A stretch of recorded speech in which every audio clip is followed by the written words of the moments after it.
Hej, witajcie na kanale Klaudia Inspiruje. Dziś mam dla Was sprawdzony przepis na tradycyjne kluski śląskie. Kluski śląskie są idealnym dodatkiem do różnego rodzaju mięs, sosów oraz gularzy. Zapraszam do oglądania. Na początku szybciutko wyświetlę Wam listę składników, do której możecie wrócić w każdej chwili, w której będziecie potrzebować. Składniki znajdziecie też w opisie filmu. Potrzebujemy około 1 kg ugotowanych ziemniaków. U mnie jest to akurat 645 g, ale tyle też się nada. Mogą to być ziemniaki świeżo ugotowane lub z wczorajszego obiadu. Ziemniaki musimy dokładnie przecisnąć przez praskę lub zmielić w maszynce do mielenia mięsa, tak żeby nie było żadnych grudek. Ja użyłam ziemniaków z wczorajszego obiadu, więc jeszcze tłuczkiem je troszeczkę zgniotłam, tak żeby na pewno żadnych grudek w nich nie było. Teraz ręką ładnie uklepujemy ziemniaki na płasko, tak żeby równo leżały w misce. Następnie nożem przekrajamy ziemniaki na 4 równe części i 1 ćwiartkę odkładamy na bok ziemniaków, tak jak ja tutaj to robię. Możecie to zrobić łyżką lub ręką. Teraz tą ćwiartkę uzupełniamy mąką ziemniaczaną, wsypujemy jej tyle, żeby na płasko wypełniła dokładnie zabraną ćwiartkę ziemniaków. W sklepach można mąkę ziemniaczaną spotkać pod nazwą skrobia ziemniaczana, to jest to samo. Do miski wbijamy jeszcze 1 jajko, u mnie jest to malutkie jajko, bo jak wiecie użyłam mniej niż kilogram ziemniaków. Jeśli użyjecie dokładnie kilograma, to jajko w rozmiarze L sprawdzi się idealnie. Dodajmy jeszcze soli do smaku i wszystko najpierw widelcem zagniatamy, a następnie z pomocą ręki ugniatamy aż do powstania masy, z której da się uformować taką kulę ciasta. Kiedy ciasto mamy gotowe, uprzątniemy sobie blat i teraz na drewnianą deskę do krojenia lub stolnicę wysypujemy trochę mąki pszennej, tak żeby układane kluski śląskie nam się nie przykleiły do deski. Następnie z pomocą łyżki stołowej nabieramy ciasto w takiej ilości, jak tutaj pokazuję. Ciasto kulkujemy w rękach, tak żeby powstała nam ładna kulka ciasta.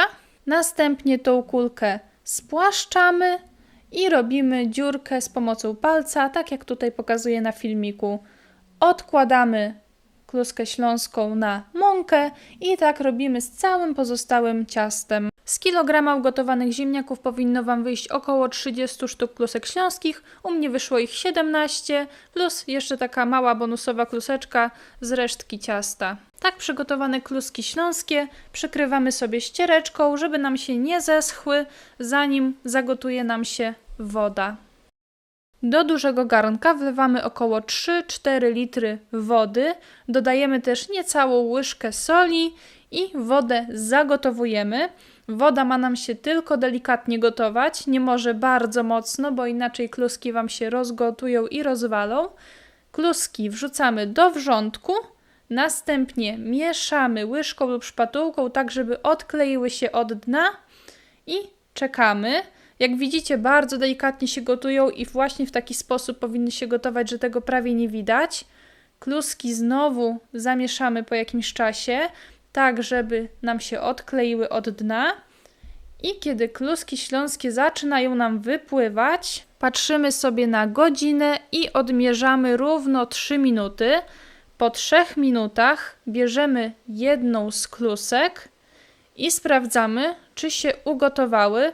Wystarczy, że taką kluskę sobie wyciągniecie na talerz, przekroicie widelcem i jeśli w środku nie ma surowego ciasta, to Wasze kluski śląskie są gotowe i trzeba je szybciutko wyciągać z garnka. Ja robię to takim małym plastikowym durszlaczkiem. On świetnie się do tego nadaje. I tak prezentują się gotowe kluski śląskie. Kluski śląskie są idealnym dodatkiem do obiadu, są świetną alternatywą dla zwykłych ziemniaków. Od czasu do czasu bardzo fajnie jest je zrobić. Ja bardzo lubię je na przykład z gularzem. Tutaj macie gulasz wołowy, który robiłam Wam w poprzednim filmiku i przypnę Wam do niego przepis, tak żebyście mogli sobie zrobić taki obiadek, jak tutaj na filmiku widzicie. W tym filmiku to już na tyle. Mam nadzieję, że przepis się Wam spodobał. Jeśli tak, to zachęcam do zasubskrybowania mojego kanału. Tam znajdziecie więcej smacznych i prostych przepisów pokazanych krok po kroku. Zostawcie też koniecznie łapkę w górę i dajcie znać w komentarzach, czy przepis się Wam spodobał. No i co? Do zobaczenia w następnym filmiku. Cześć!